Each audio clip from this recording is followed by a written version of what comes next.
गरीब आदमी को कर्ज की जरूरत पड़ गई, 1000 दिनार चाहिए। मैं कह चुका हूं कि दिरहम चांदी का होता था, दिनार सोने का। अब 1000 दिनार लेना है।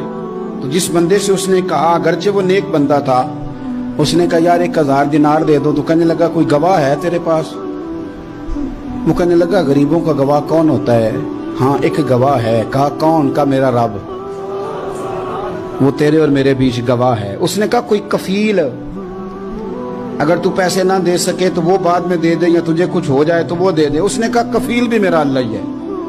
मेरे पास अगर है तो रब करीम का नाम है, अगर एतमाद कर सकता है तो कर ले। बंदा नेक था, उसने कहा रब के नाम पे, रब की किफालत पे, अल्लाह को गवाह बना के मैं तैयार हूं तुझे 1000 देने को। उसने 1000 दिनार दे दिया। वक्त वापसी का तय हो गया।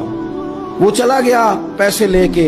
उसने पूरी मेहनत की कि मैंने वक्त पे पैसे लौटाने, पूरी मेहनत भी कर ली, अल्लाह ने मदद भी कर दी, पैसे भी उस तारीख को उसे मिल गए। बाद लोगों का तो लौटाने का दिल ही नहीं ना होता। फरमाया हदीस पाक में कि तू लौटाने का इरादा कर, रब तेरी मदद भी फरमाएगा।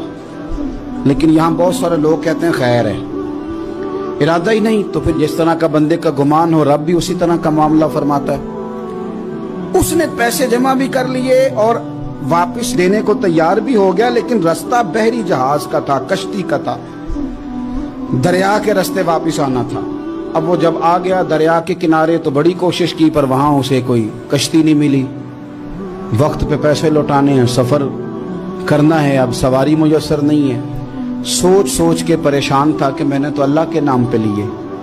अचानक दिल में एक तजवीज आई। उसने एक लकड़ी ली, लकड़ी को अंदर से खोला, 1000 दिनार उसमें भरा। बुखारी पढ़ रहा हूँ, और साथ एक खत भी लिखा कि यार मैं पैसे पहुंचाना चाहता था पर मुझे कोई चीज नहीं मिली दरिया के उस पार आने, अल्लाह के नाम पर तेरी तरफ रवाना कर रहा हूँ। और ये कह के वो लकड़ी दरिया में रख दी। वो लकड़ी डूब गई है, वापस आ गया। वो जिसने पैसे लेने थे वो ऐन मुकर्ररा वक्त पर दरिया किनारे आया। सुबह से सरे शाम तक उसने इंतजार किया। दिल ढलने लगा तो दिल में ख्याल आ गया कि यार नहीं, उसने देने ही नहीं, झूठा वादा कर गया, पहुंचा ही नहीं वक्त पे। अब जब वापस लौटने लगा तो अचानक दरिया में एक लकड़ी तैरती हुई दिखाई दी।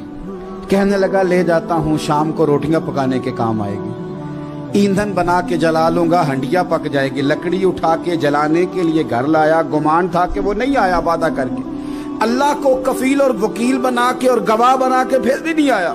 लकड़ी लेके घर गया, बुखारी है। और जब उसको चीरा ना कि मैं इसकी आग जलाऊंगा, खोला तो अंदर से 1000 दिनार भी निकल आया, खत भी निकल आया। अब जरा समझना, उसके दिल में बात किसने डाली कि तू लकड़ी में पैसे डाल दे? अल्लाह ने। उस बंदे को मुकर्ररा वक्त पे किनारे भेजा किसने? लकड़ी सिर्फ उसी के हाथ आई तो ये बंदोबस्त किया किसने? अल्लाह ने। घर जाके चीरी तो पैसे बाहिफाजत उस तक पहुंचाए किसने? तो फिर हमें भी तवज्जो अल्लाह की जानिब भी करनी चाहिए। हमारे पे दिल की तवज्जो रब की तरफ ही होनी चाहिए ना। हमें इधर उधर जाने की, देखने की, बंदों पर गौर करने की जरूरत क्या है? वो पैसे पहुंच गए, ये वहां अपनी जगह पे परेशान था। इसने 1000 दिनार और जमा किया। फिर दोबारा एक दिन दरिया किनारे आया, कश्ती मिल गई, बैठ के अपने उस भाई के पास आया। कहने लगा देखना मुझ पर बदगुमान ना होना, पैसे उस तारीख को भी जमा कर लिए थे।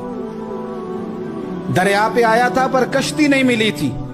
फिर मैंने ना लकड़ी में डाल के, खत डाल के तेरी तरफ भेज भी दिए थे, लेकिन आज मैं फिर लेके आ गया हूं। वो कहने लगा खुश हो जा, जिस रब को तूने मेरा और अपना गवाह बनाया था उस रब ने मेरे तक पहुंचा भी दिए हैं। जब लोग अल्लाह को गवाह बनाते हैं, रब की जानिब अपनी तवज्जो करते हैं, अपनी चाहतों, ख्वाहिशात और अपनी सारी चिट्ठियां अपने रब करीम की रहमत की तरफ रवाना करते हैं, फिर अल्लाह अपने बंदों को मायूस नहीं करता, अल्लाह अपने बंदों को नवाज देता है।